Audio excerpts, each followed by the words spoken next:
Côte d'Azur. Did I do that right? Sure. I don't speak French. You can't say anything bad about the south of France. The promenade runs right alongside the Mediterranean Sea, so you can spend time on the beach, you can go to the cafes. On the one end of it, there are stairs all the way up to the top, and beautiful view of the entire city. You'll stumble into different neighborhoods with outdoor cafes and plazas.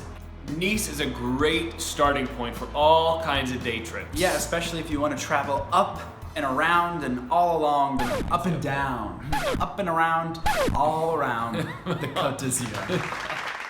Our first day trip was to Aise. The train stop we went to was Aise-sur-Mer, meaning Aise by the sea. Oh. But Aise isn't by the sea, it's up on a mountain.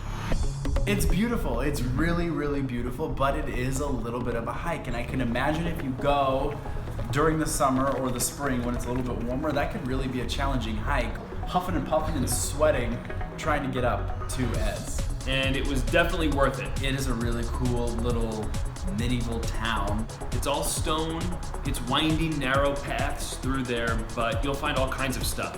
Great place to kind of just go and explore, get lost, don't have a destination in mind, and just kind of hang out up there. There's all sorts of different art galleries, restaurants, cafes, anything that you kind of want to pop in and out. It's a great place to just spend a day. Remember Deli? D-E-L-I. Oh, I thought it was deli. A tiny, tiny little restaurant, but great food, great drinks, great view. That was one of the best sandwiches I think I've ever had in my life. So when you think south of France, you probably automatically think Monaco. Monaco. Kind of for the rich and famous, and that's it. If you want to go look into a lifestyle that we'll never have, it was downpouring. I chucked an umbrella. I would rather see many other cities along the coast of the Mediterranean than Monaco. When it was rainy and nasty in Monaco, our solution was take the train to Italy.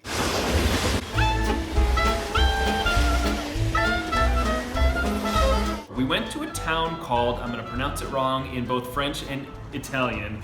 In French, it's Ventimille. In Italian, it's Ventimiglia. Well, Ventimiglia, right. I think it's Ventimiglia. Yeah.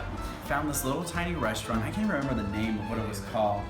We had the best meal I think I have ever had in my life. Bottles of wine. An Italian grandmother came and waited on our table and poured us limoncello at the end of it. It was really good. Even if you started from Nice, I think it's only 45 minutes into Italy. Yeah, it's a real short trip right there into Italy.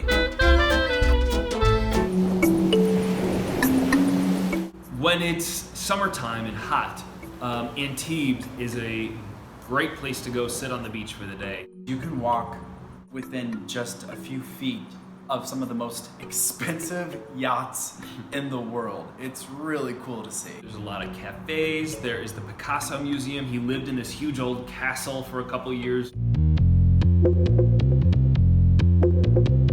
There are a number of hilltop old cities in the south of France. The bus is a very economical way to get to St. Paul de Vence, but it's also a pretty lengthy ride. Remember how hot we were? Yeah, Can you imagine was, that in July? Yeah, but it'd be kind of miserable. Skip the bus, take an Uber. The town itself is incredible. You have views 360 degrees. There's like only a handful of people that actually live year-round in St. Paul de Vence, but what a cool place to live. Yeah. Rosé was never our favorite, but carafe after carafe of rosé, so we could just sit there and enjoy the view. On the weekends, it must be packed there. I would say go midweek and you'll be much happier. It's a place you could go back to every year, and I don't think I'd ever get bored. No, I don't think so either. The people we met there were really cool, very nice, very accommodating. It was just a really cool trip.